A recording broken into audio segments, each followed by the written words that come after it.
Your inner game mission for this month is going to sound a little simplistic at first. It's this: be patient with yourself.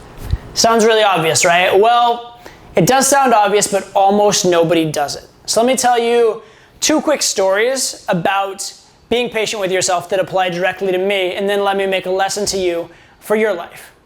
Story number 1, which is related to story number 2, is I recently had a child. I recently had a little baby boy, and this was in March. So most of March, I spent it waiting for him to come. Then most of March and April, I spent waiting for him to be one month old and dealing with that. Then April, May, I spent a little bit on immersion. The rest of it I spent with baby boy. Finally, we get to, now it is late June or mid-June. We have an immersion mid-June. And suddenly I find myself having not been in the field for almost 3.5 months. So I went out at the start of immersion and I was pretty fucking rusty, okay? And it was funny because I knew what to do, right? Obviously 15 years in game, I know what to do. I know what to teach. I know what good game looks like. I know what good game feels like, but it didn't feel quite natural to me. It's, just like riding a bike, but you're a little shaky on that bike. And in game, that makes a big difference. So the first night I went out, I hooked sets, had good conversations, but it just didn't quite have that spark. There wasn't quite that killer instinct and ability to capitalize on those positive reactions. Second night got a little better, next night a little better, next night a little better. By the 4th time I went out, I ended up actually pulling. And each night was significantly better. Each night was I want to say night and day, which is weird. Each night was exponentially better than the previous one. So I got back to a very, very high level of game. I'd say close to where I need to be near my peak within 3-4 days. So it didn't take me that long. But let me tell you, after 15 years in game, it was extremely frustrating. Extremely frustrating, right? It's like you're doing something and you have this vision of the you that pulled the supermodel, and then there's the you in front of you and am I really even that same person right now? It's a little bit disconcerting, right? And I know I am, right? And I know I can get it back, but it's tough not to be frustrated. And the thing is this: if along the way you get frustrated and don't go out that next night, you just make it harder. Right? If along the way you take that rejection and you get frustrated, instead of just being that was funny, okay, on to the next, it just gets harder. If you get angry and frustrated, instead of realizing, okay, I did something wrong and I didn't deserve a reaction in that particular instance because I did something wrong, because I didn't step up and game the right way, then you're holding yourself back, all right? So it really is important to be patient with yourself.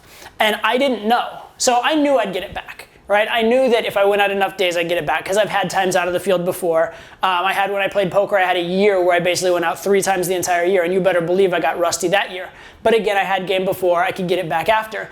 The question though is, how long is it going to take? And the easiest thing to do is get impatient, be why can't I get it back today? Why can't I get it back tomorrow? I should be better at this. That's the key word, this should word.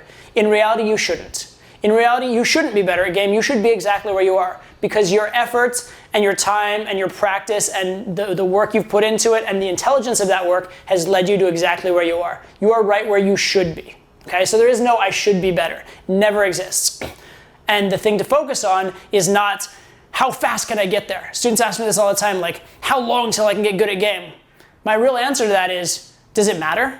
If tomorrow you're better at this fundamental life skill than you were today, can you just not be happy about that? And if the next day or the next week you're phenomenally better than you were a week ago, can you not just be happy with that? Do you have to worry about getting to the end goal? Because look, the pursuit of women, the pursuit of love and family and whatever it is that women mean to you, that's going to be a pursuit for your entire life. There's not going to be a point where you want to just give up on yourself, I throw in the towel, right? So given that you're not going to give up on yourself, don't put a deadline on it.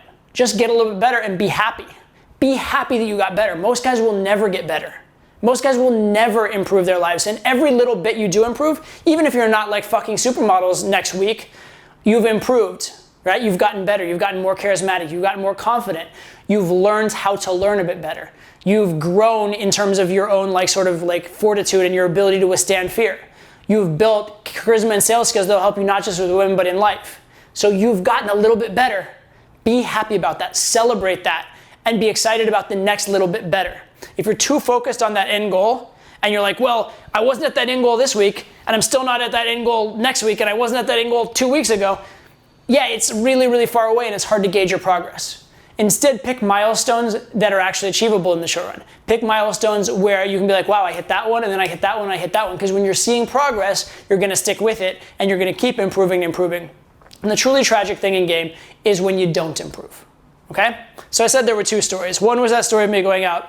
Story number 2 is actually the story of my son himself, because I've never had a baby before, right? And it's very, very interesting having a small child and seeing the way he relates with the world and the way you relate with the world. The things that you take advantage, take advantage, that's a weird Freudian weird slip. The things that you take for granted, the things you treat as though you've already known them, as though you've always known them, you didn't always know them.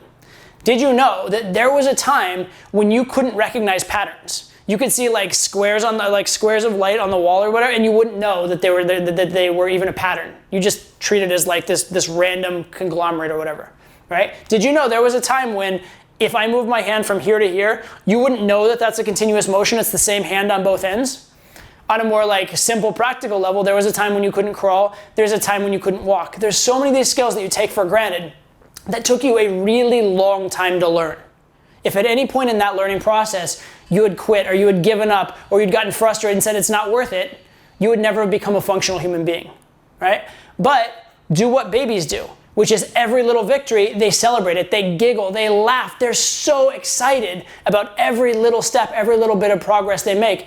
And that's one big reason, there are a lot of them, but that's one big reason why babies learn so much faster than the rest of us. Right? Because they are celebrating each new milestone, because they're kind of at an advantage to us, right? We see the end, and we want to get there. It'd be like if you were bored and you knew that walking was possible, and every day you're like, why am I not walking yet? Why am I not walking yet? Why am I not walking yet? Baby doesn't even know it's possible to walk. He hasn't contemplated, it hasn't even occurred to him. So he's just happy he learned to move his leg in a little more coordinated of a way. He's just happy when he realizes like that he can tell distance and depth perception. And so because he doesn't realize there even is an end goal, he's happy every step along the way, and he reaches the end goal a lot faster than you would, okay? So be like the baby in a little bit. Be patient with yourself and really embrace each and every step along the way and celebrate each step along the way, and forget there's an end goal. Forget there's an end goal. Just remember there's a direction you're moving in, and as long as you're moving that direction, be happy.